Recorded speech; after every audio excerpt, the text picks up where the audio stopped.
जनक विक्रम सिन्हा, आपके team leader दोनों पासवान जी और महेश जी और उनकी टीम के सभी अभिकर्ता, आप लोगों का आज के इस मीटिंग में स्वागत और अभिनंदन। देखिए, अभिकर्ता होने का जो पहला ये है कि आप पहले अपने जीवन से अगर शुरू करते हैं रिस्क मैनेजमेंट, या कहिए कि अपना जो लाइफ है उसको हम कैसे सुरक्षित करें फाइनेंशियली, तो आप जो पॉलिसी अपने लिए चुनते हैं वही पॉलिसी आप बीमा धारक के लिए चुनिए, आपको कभी परेशानी नहीं। लेकिन होता क्या है कि हमारे जो अभिकर्ता हैं वो करते क्या है कि वो अपने लाइफ पे पहले ध्यान नहीं देते हैं। पहले वो हाँ बीमा बेचना है और हमको कमीशन लेना है या कमीशन कमाना है, ये सेकेंडरी इशू है। बीमा बेच के कमीशन कमाना ये इशू है, लेकिन पहले है कि भाई डॉक्टर, आप जैसे डॉक्टर कहने जाते हैं, वो चाहे तो आपकी बीमारी को ठीक करें, चाहे तो आपकी बीमारी को प्रोलॉन्ग करें, चाहे तो आपको बस घुमाता रहे। आप तो नहीं जानते हैं कि कौन सा टैबलेट क्या काम करता है।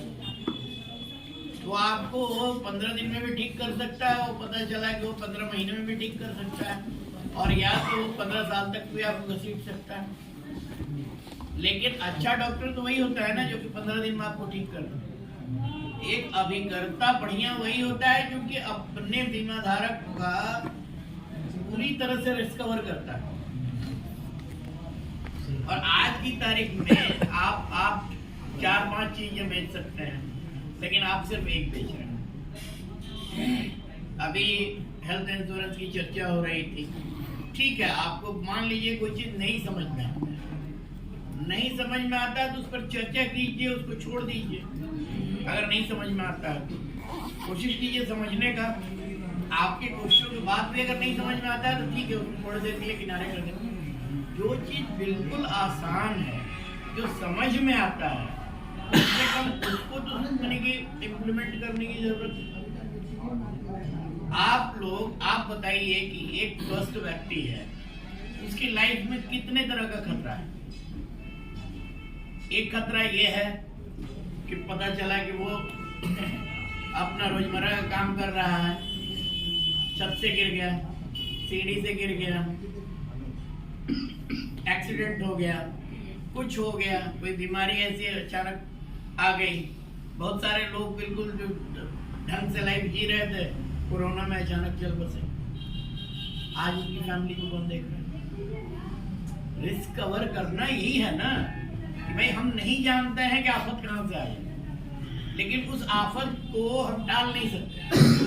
हम भले ये कर सकते हैं, हम मृत्यु को टाल नहीं सकते, हम आदमी को रिप्लेस करके नया नहीं ला सकते, लेकिन हम ये जरूर कर सकते हैं कि उस आदमी के जीवन पर इतना बीमे की व्यवस्था पहले से करके रखें कि अगर उसके साथ कुछ हो जाता है तो उसका परिवार वाला जो पैसा LIC से मिले उसके इंटरेस्ट से वो अपना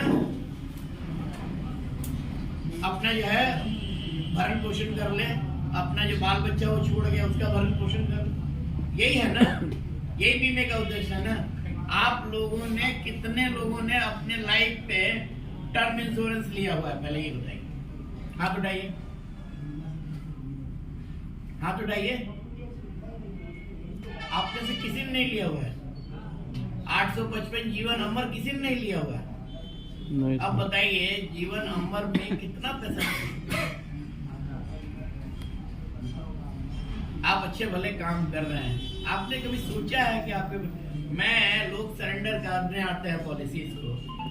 मैं अभी कुछ दिन पहले की बात है, एक व्यक्ति सरेंडर करने आया पॉलिसी को, सरेंडर करने आया, उसका एजेंट भी साथ में, तो 8 लाख उसको मिल रहा था policy, 15-16 lakh paid up value था, 8 लाख उसको मिल रहा था। तो हमने कहा कि ऐसे ही पूछा कि भाई आप क्यों सरेंडर कर रहे हैं पॉलिसी? बोला कि हमको बिजनेस में पैसा लगाना। हमने कहा आप एक चीज दिखाइए, सरेंडर तो एक तरह से कहना कि जीव हत्या की तरह से है, एक अच्छी भली चलती हुई पॉलिसी को आप मार देते हैं बीच में। हमने कहा कि पॉलिसी ये तो आपकी है नहीं, तो आप कैसे सरेंडर कर रहे हैं? बोला अरे मेरी पॉलिसी है। हमने कहा कैसे आपकी पॉलिसी? पॉलिसी आप किसके लिए लेते हैं?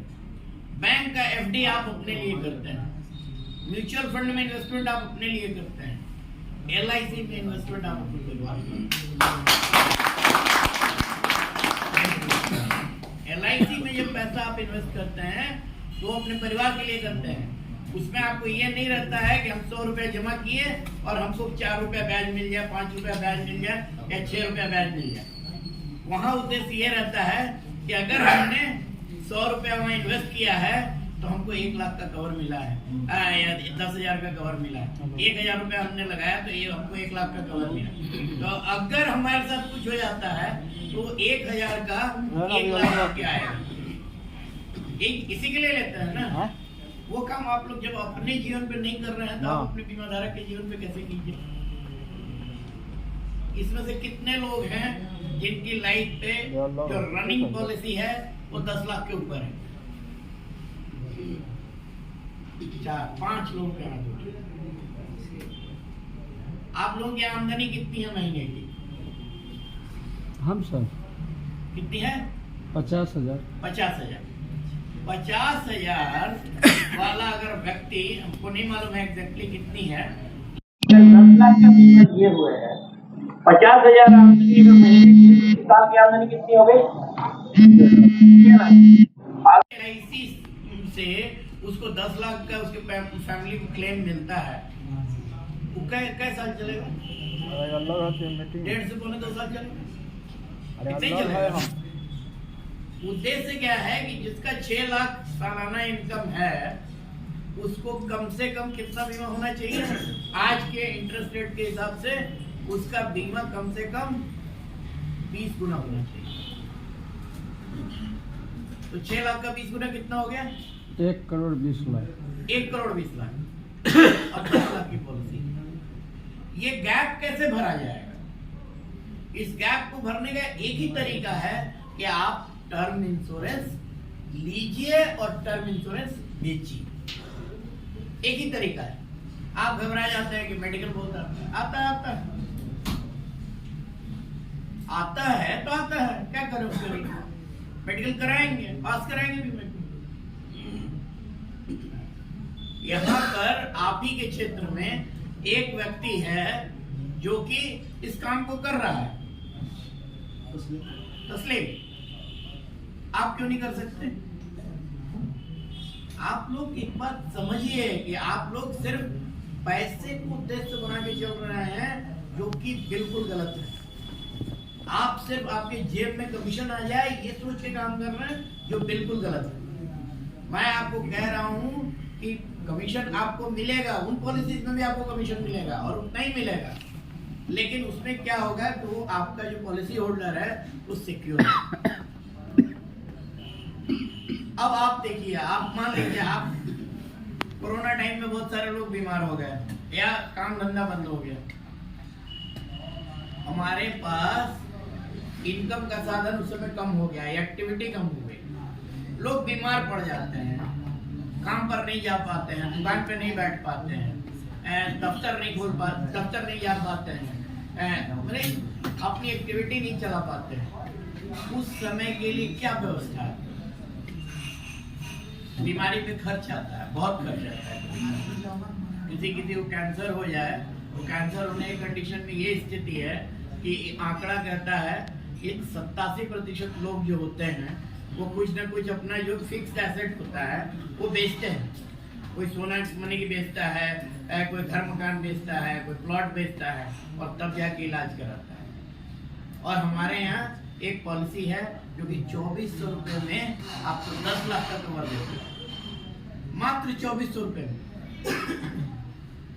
आज जो हम खा रहे हैं, ये कर रहे हैं, आपको मालूम भी है जो आप ले करके केक काट करके और जन्मदिन मनाते हैं उसमें क्या क्या पड़ा है? पता है? नहीं पता है।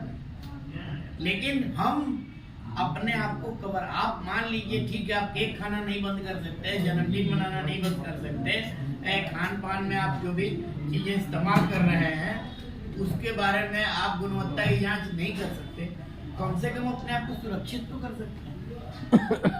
2400 रुपए में आप पहले अपने जीवन से देखिए कि आपने क्या लिया है और क्या नहीं लिया है। आप में से कितने लोगों के पास कैंसर कवर है? इसका पॉलिसी होना चाहिए अदर देन कैंसर कवर। हम कहेंगे कि आप जीवन आरोग्य लीजिए, हम तो नहीं कहेंगे कि आप जीवन आरोग्य, लेकिन आप मेडिक्लेम का एक पॉलिसी ले सकते हैं, LIC का पॉलिसी नहीं है, लेकिन मैं कह रहा हूं कि जब मैं आपका ध्यान रखूंगा तो पूरी तरह से रखूंगा। आप भी जब बीमा धारक का ध्यान रखें तो पूरी तरह से रखें। आप नहीं बेच सकते उसको मेडिक्लेम का पॉलिसी, उसको बताइए कि फलाना आदमी से आप ले सकते हैं, GIC से ले सकते हैं, उसको एक कम से कम फैमिली फ्लोटर पॉलिसी मेडिक्लेम का उसके पास होना चाहिए। जिम्मेदारी लीजिए तो पूरी लीजिए, उसको बताइए ठीक है LIC पास नहीं है, नहीं है। जीवन आरोग्य हमको समझ में नहीं आती है तो नहीं आती है, लेकिन मेडिक्लेम तो समझ में आता है, सिंपल पॉलिसी है। कम से कम बीमार पड़ेगा कल को उसको कुछ खर्च तो मिल जाएगा, उसका खर्च तो चल जाएगा, कम से कम थोड़ा बहुत जेब से खर्च हो जाएगा। 60 साल में आदमी रिटायर करता है, उसके बाद उसको नहीं होता क्या, बूढ़ा होता है आदमी या उम्र बीतती है तो आदमी धीरे धीरे कमजोर होता है, चाहता है उसको बिना काम किए लेकिन उसकी आमदनी बनी रहे। उस समय उसका मेडिकल का खर्च बढ़ जाता है, कैसे मिलेगा? उसको किस चीज की जरूरत है? पेंशन की। आप लोग ये बताइए कि जिंदगी भर LIC का बीमा करते रहेंगे? कभी सोचा है कि हम रिटायर भी करेंगे? कभी सोचा है कि हम काम बंद भी करेंगे या बंद हो जाएगा? आप लोग कहते हैं कि साहब हमारा रिन्यूअल आता रहेगा। रिन्यूअल कितने साल आता है? तो कभी अपना भी तो प्लानिंग कीजिए आप लोग, और अपना प्लानिंग करेंगे तब ना आप बीमा धारक का प्लानिंग कर पाएंगे। आप लोगों का अपना